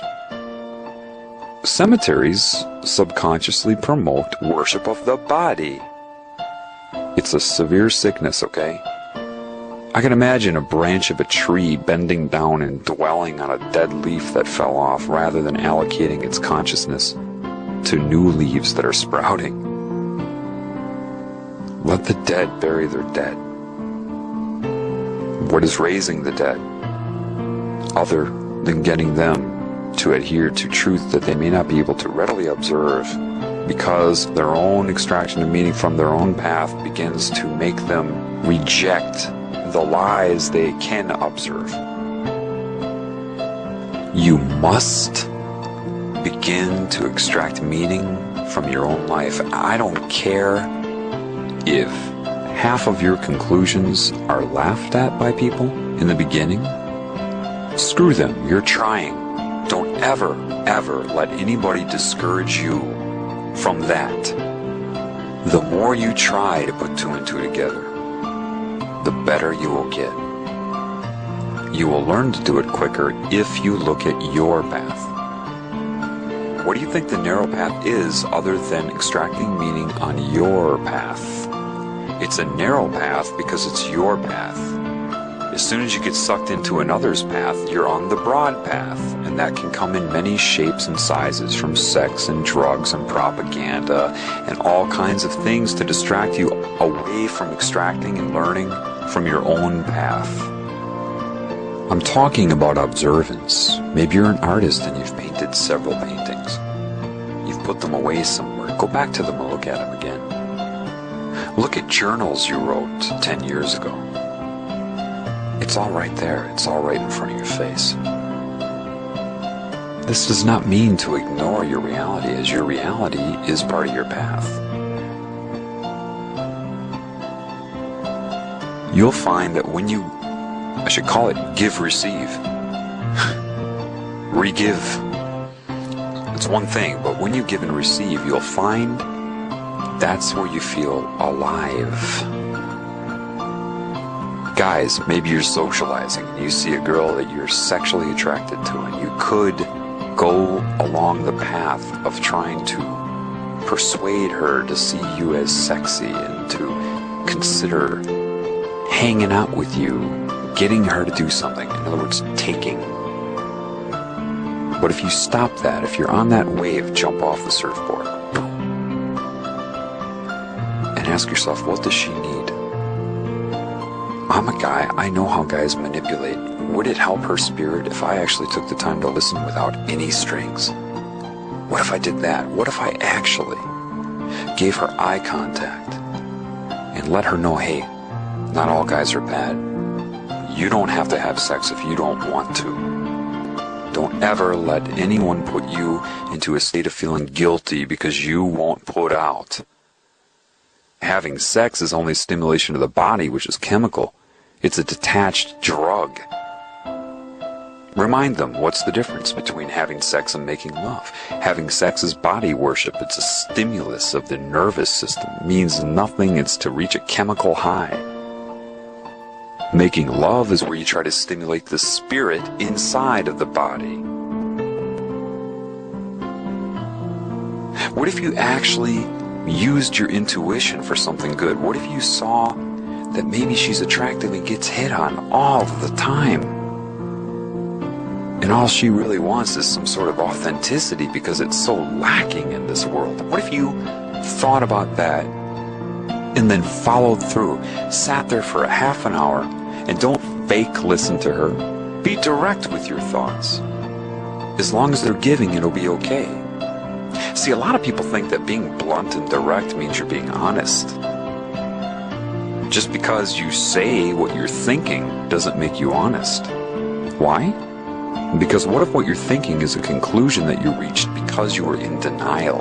You were filtering your reality. You're basing your conclusion on lies, whether you know it or not. It's a faulty conclusion.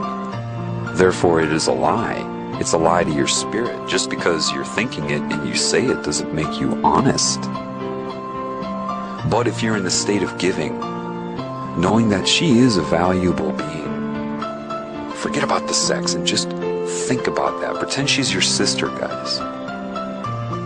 Or your mother that you would back in time. And this is your mother when she was young.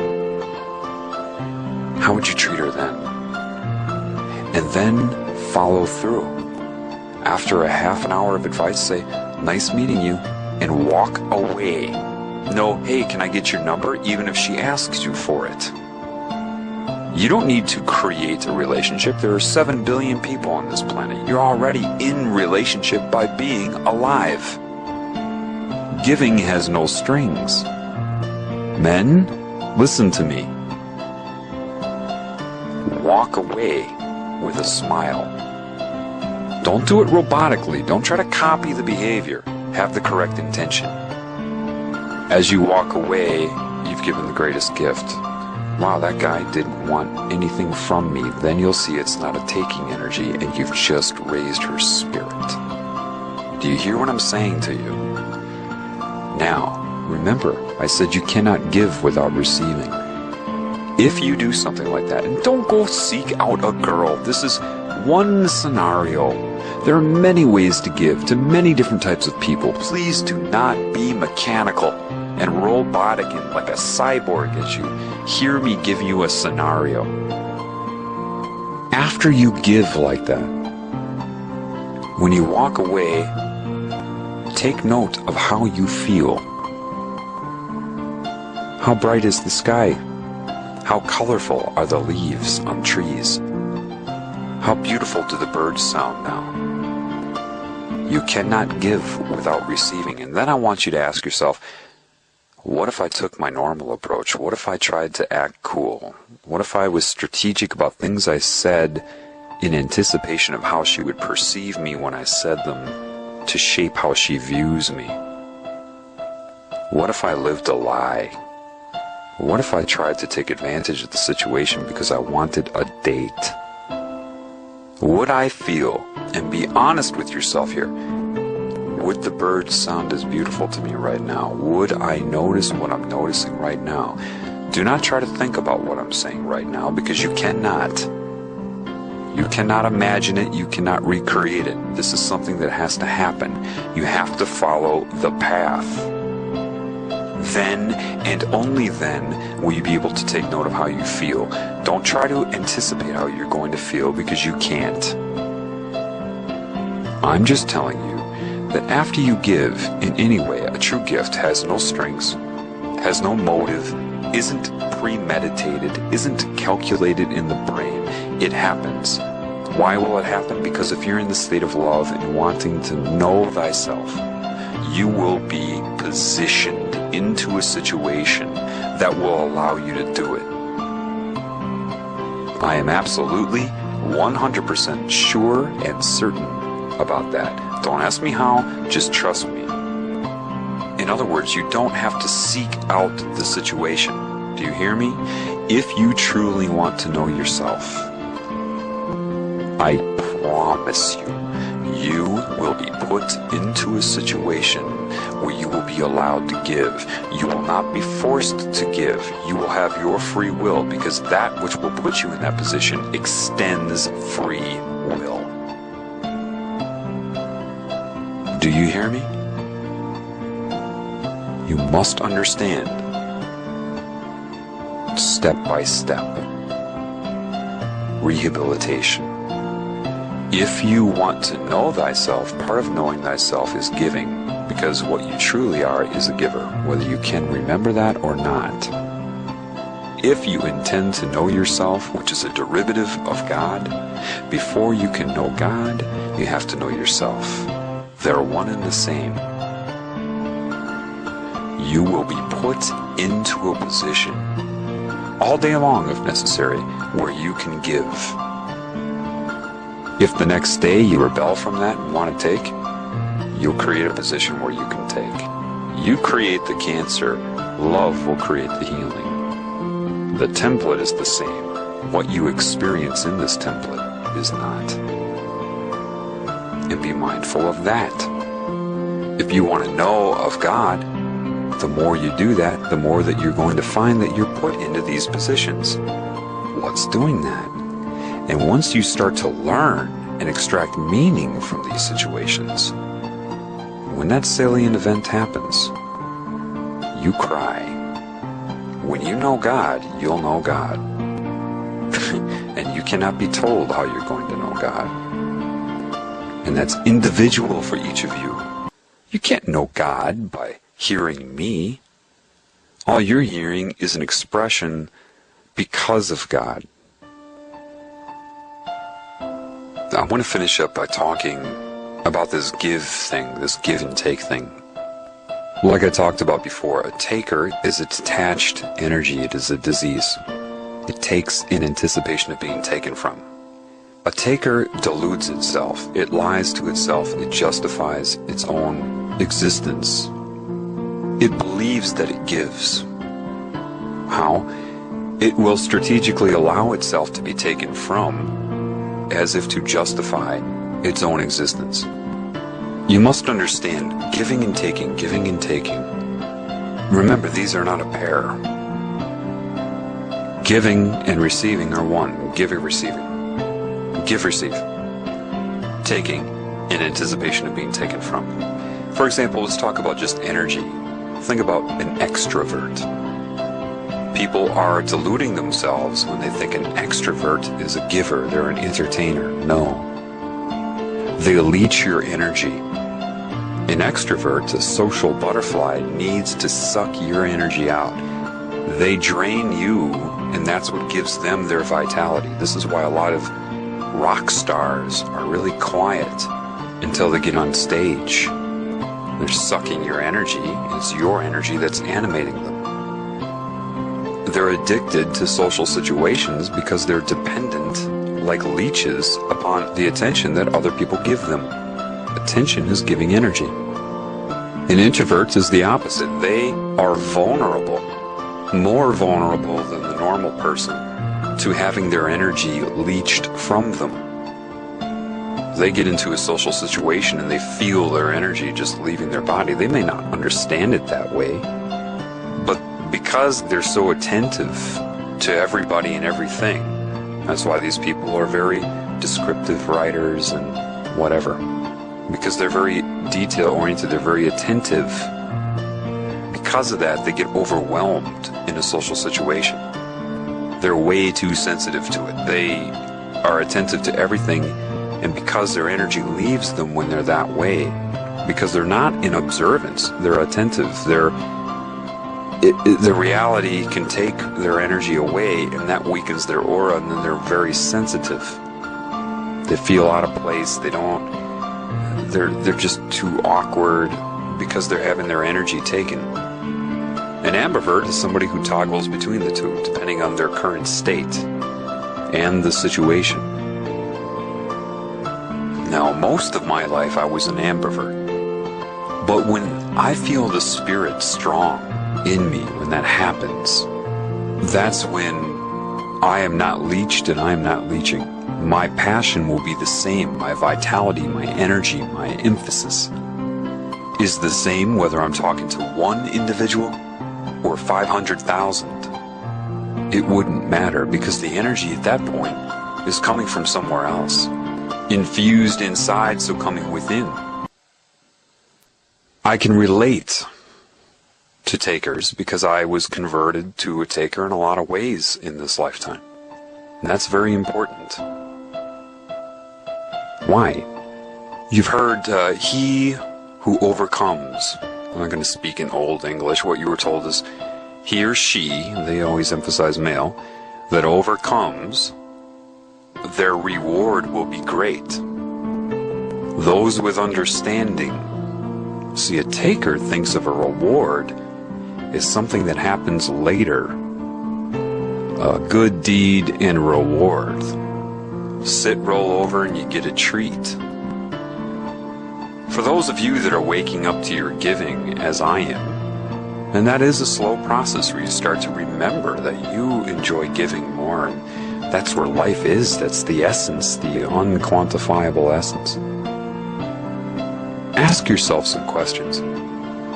When you're in the state of giving, you receive simultaneously. There are many of you that know what I'm talking about. So your reward is simultaneous. What is that reward? Describe it. Yeah, good luck with words. Secondly, say for example, maybe you were somebody that is here at this time to heal. What is the motive of a lifeguard when they jump into the water to save a swimmer? What is the reward that the lifeguard gets? Let's not even do a professional lifeguard. You're walking along the side of a river and you see someone in trouble.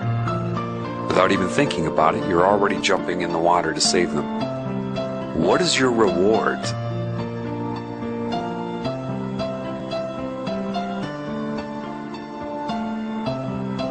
To one who overcomes, the reward will be great.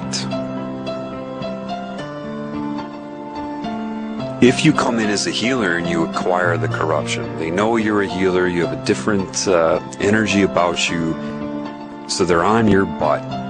The moment you incarnate, your life sucks. Everything's coordinated around you. Low self-esteem, probably abused as a kid. You have perversion, maybe addictions, all of these things. However, now you can relate, can't you? You can relate to the taking energy. It's just like somebody who's sheltered and mom and dad keep the kids spoiled. They get everything they want. They have an easy life and they decide to study sociology and psychology. And they think What a great thing it would be to become a guidance counselor and help troubled teens. The problem that they run into that they're completely oblivious to, but the young teen is not oblivious to, is that they have no credibility with the teenager. The teenager knows right away that whoever is trying to give them advice doesn't understand. They didn't go through it themselves. They didn't overcome anything. They are not qualified to give advice. They can't relate to them. They don't know what it's like. They're just not qualified to give advice. And you know that. You know that if you're looking at the prissy counselor that has had everything handed to them, you can't take them seriously. You resent any advice they give you because you know that they probably wouldn't be able to handle what you've already gone through. And it's a direct paradox. It's a contradiction. Well, if you come in and you acquire unknowingly, which is why it's credible, and then you overcome while being able to relate, because as you overcome, as you begin the process of overcoming, that usually precedes knowing of any negative control on this planet. It certainly did for me. I wasn't a conspiracy theorist like I told you before. I had no idea. I thought that was myth. I thought that was a joke. But it was essential that I wanted to repair myself before I knew what was around me. For me, for my path. It's important because my motive came from within me. Then I was shown, but the interesting thing is I go through this process that, okay, at least I understand. I can relate to it, and if I overcome it, I am credible. The same way that a troubled teen would be credible if they became a guidance counselor. The same way that Robin Williams was credible to Will in Good Will Hunting. It's almost identical. Relating is so important. Even though they still try to entice me and corrupt me and hurt me, well, that's expected, isn't it? I mean, if you go up to a drug addict and tell them to quit, they're going to hate you. And they're going to try to justify their addiction. Then they're going to try to offer it to you. If that doesn't work, if the fight doesn't work and hurting you doesn't work, they're going to try to get you to do it. Doesn't the alcoholic always want to pour you a drink? Misery loves company. Why? They're trying to justify their condition because they're frightened. They're frightened of the unknown, which is why they use the unknown to scare givers. Givers are in a situation of amnesia. Taking uses fear and threats of the unknown to scare givers. If I were to give you one certainty in all existence, I would tell you this. Never, anywhere, anywhen, should a taking consciousness be in control of a giving consciousness. And if that happens, that is certainly a state of disease, regardless of scale. It is disease. One who overcomes will have a reward that is great. What reward do you think that is? If you're a guy, what is it? You think you're going to get a pretty girl in the afterlife, a virgin? What's motivating you now if you're a giver? The physical world? Is that what gives you your passion? That may be equated with pleasure in a polarized state of being, to detach from pain. But what gives you that passion, like I was talking about, where you're in that state that you would have the same enthusiasm whether you were talking to one person or 500,000? Someone's looks, getting laid, getting high, making money. People that get excited about money are not passionate. They lie to themselves and say they're passionate. They're elated. They're manic. If your motive is the simultaneous receiving as you give, what do you think the reward would be? What is the reward if somebody jumps into a river to save a drowning swimmer? What is the motive to do it?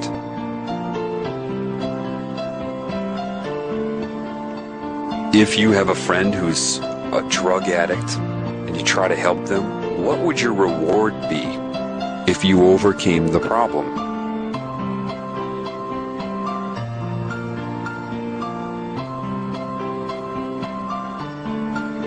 If you can come into this realm, recognize what you've become, see it in a mature way, a broad way, and forget about the judgment of other sick people, which is essentially all of mankind, and overcome it, even when they try to stop it. Blackmail, social persecution, pain. If you overcome that, what's your reward? Why'd you come here? Why are you here? Why is the Spirit doing what it's doing? Why? Why does a giver give? What is your reward? Jewels? You can have a Porsche in heaven? What? Money? You're going to be rich in heaven? Food? What? What is it you think heaven is? What is it that you think is going to be a reward? Bow down and receive your reward. And they open the box. What's in there?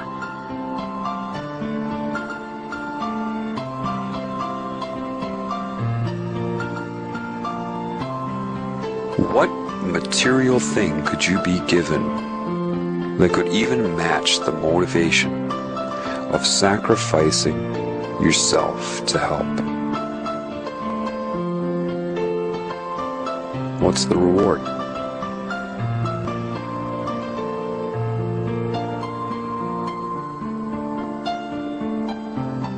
Why make a sacrifice? Why did Christ sacrifice himself? They didn't sacrifice him, and it certainly wasn't to please some deity, like it's sold to certain groups. They can justify the story and believe the lie all they want. Why would anyone do that? What was the sacrifice? When you say, I've made a sacrifice today, I sacrificed my time, I sacrificed this, and your motive can't really be traced to the ego, why would you do it? What do you think? Christ was concerned with the opinion of human beings? Who do you think he was trying to motivate? You are all subjected to that which his sacrifice was for. In other words, it was a way of saying, hey, you have a severe problem. Do I enjoy this torture you're imposing upon me? Would you be able to withstand this torture you're imposing upon me? Can you trace my motive to my ego? Why would I be doing this? How important are you? You have a disease and you're comfortable with it right now. And you're hurting me badly.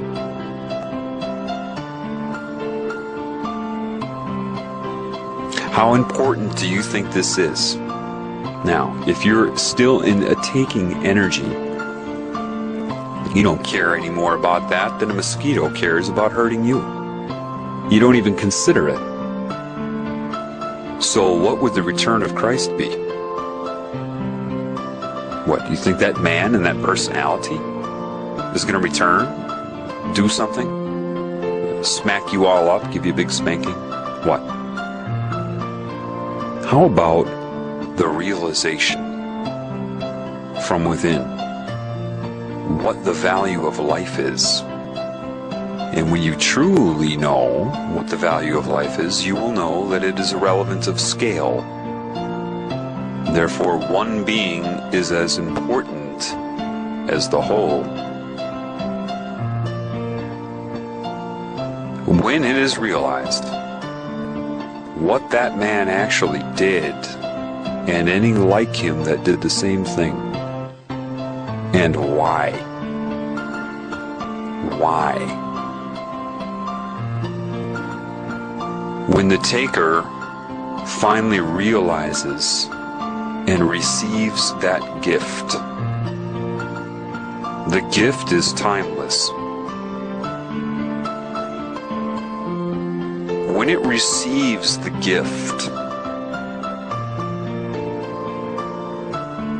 forgiveness is the wrong word, except if you really look at the word. For I give. When a taker receives, it is also a giver. When it's on that wavelength, it has knowledge. When it has that knowledge, it understands. When it understands, it will metaphorically collapse.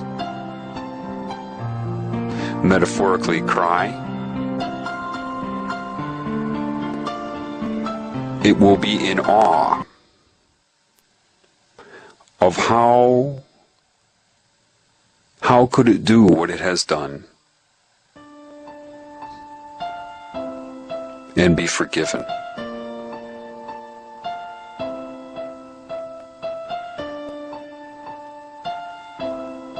What in the world has that type of capacity?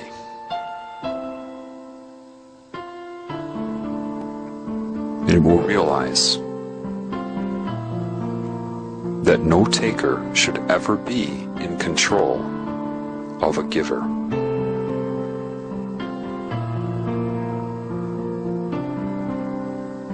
That's enough for now. Thanks for listening.